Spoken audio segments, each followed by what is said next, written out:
Steve Scalise has dropped out of the Speaker of the House race. And the question is why? And also, what's next? Let's talk about it.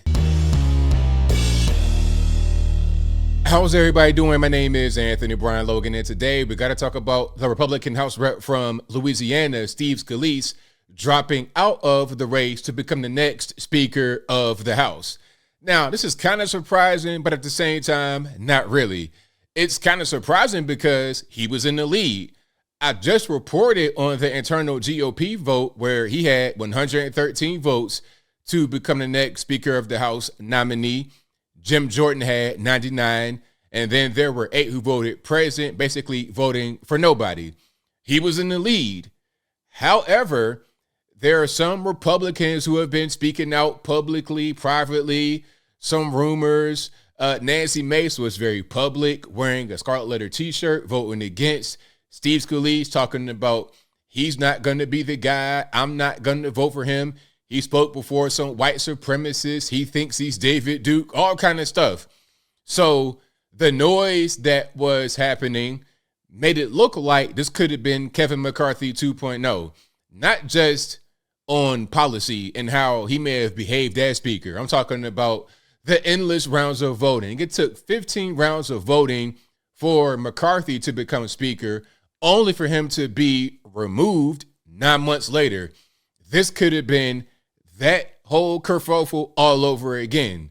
So as a result, and some more things we'll talk about in a minute, Steve Scalise has dropped out. Now, before I go any further, let's go ahead and get into the video of Scalise talking about it. If you want to see this in full without my commentary, link as always will be in the description. If you're on IG, visit the link in the bio, go to the corresponding article on the website.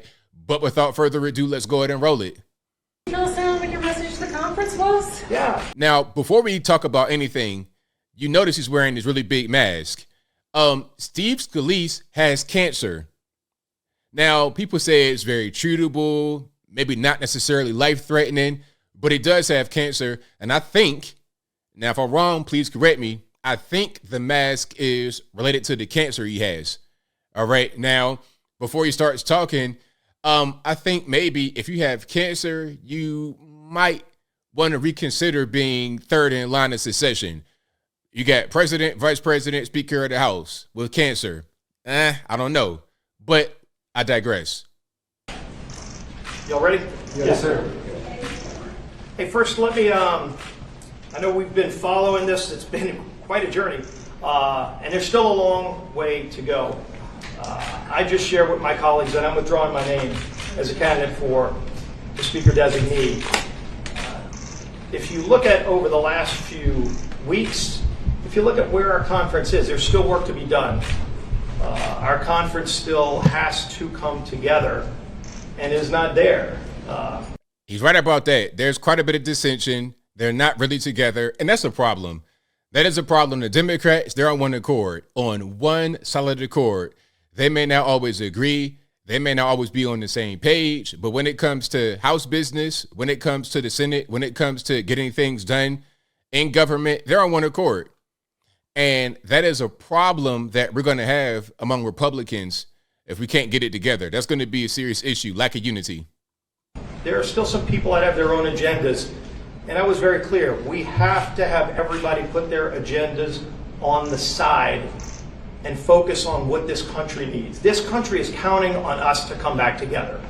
This House of Representatives needs a speaker, and we need to open up the House again. But clearly, not everybody is there. And there's still schisms that have to get resolved. I never came here for a title. I've had some great titles. I'm the majority leader of the House, and I love the job I have. I've had big challenges in my life. I've been tested in ways that really put perspective on life. He's right about that. I mean, before he says it, if he does say it, he got shot in 2017 by the terrorist who was trying to kill Republicans at the congressional baseball game practice. And now he has cancer. I'm not quite sure what else he's gone through, but those two things right there are pretty traumatic, to say the least. 2017 shooting, when I didn't know if I was going to make it out alive, taught me what's important in life, and that's my family, my faith, and I'm blessed beyond belief. I have absolutely all the right perspective, and I still have a deep, deep passion for making sure we get our country back on track and get our conference fixed again.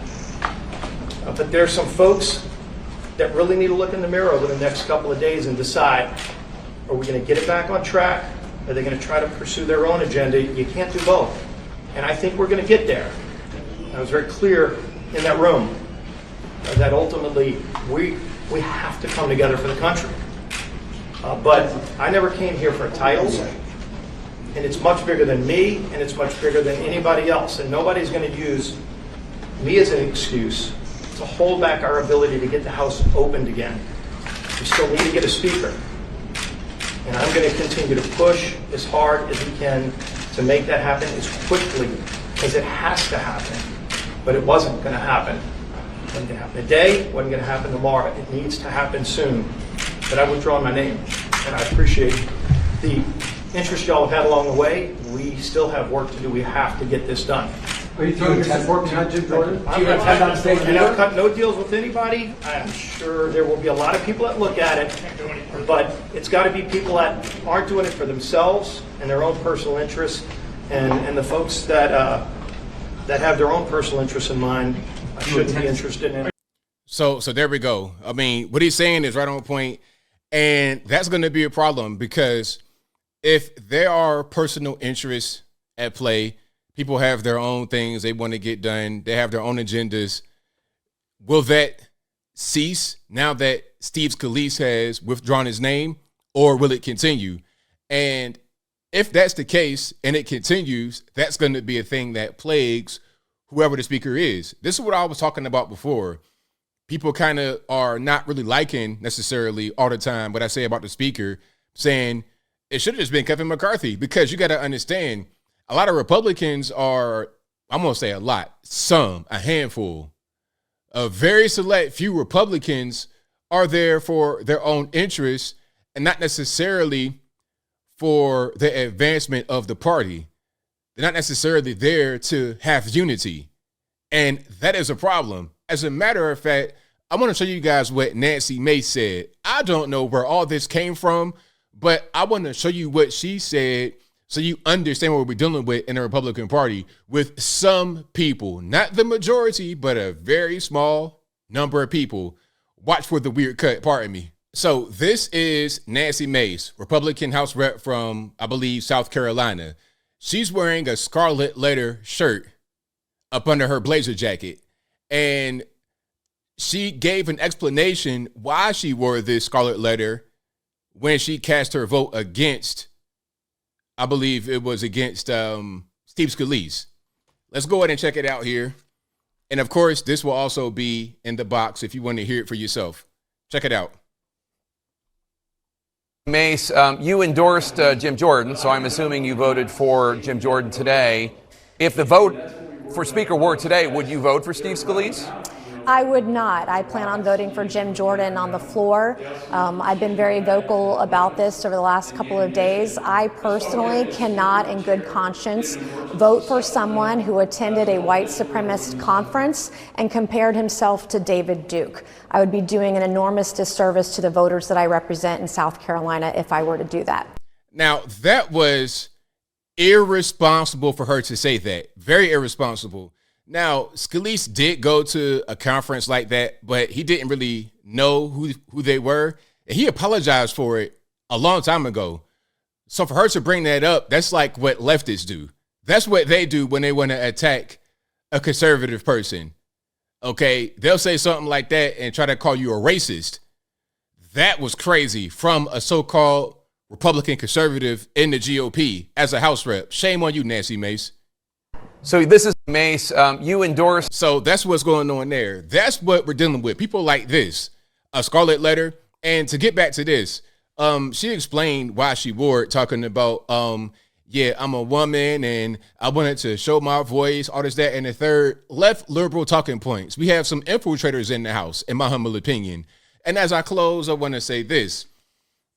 We have some issues in the Republican Party, all right? I think the majority of our House reps are solid people that want the best for their constituents and the nation as a whole and the federal government. However, there are some people who do not have our best interests at heart, who do not have their constituents' best interests at heart. And I believe they're self-serving at best, and at worst, complete infiltrators who should not be in the party at all. And I think I'll leave that right there for now. And what say you? Who should be the Speaker of the House? Should it have been Kevin McCarthy? Should it have been Steve Scalise? Should it be Jim Jordan? Again, Jim Jordan came in second, right behind Steve Scalise in the voting, and he's still in the running. So it's probably going to be him who goes to the House floor for a confirmation. And I think we can rally around Jim Jordan. I think he's a solid guy from Ohio. I always like when I hear him speak. I think he's a good guy in general. But will he be able to succeed? And also, if he does become the next speaker, will he be able to rein in some of these weirdos we have on our side? Because the margin of majority is razor thin. We have 221 Republicans in the House. We need 217 to confirm the next speaker. So all it takes is 5 Republicans, and of course all the Democrats, they're going to vote against whoever the speaker is, regardless of who it is from the GOP. All it takes is 5 Republicans to join the Democrats, and then that person will not be speaker. And then the same thing, you're trying to pass bills through, it's going to be the same situation. So it's going to be a difficult task to be able to get everybody on a common accord when we have such a small, razor thin margin. But whatever your thoughts are, please let me know in the comments below. And that's all I got to say for this video.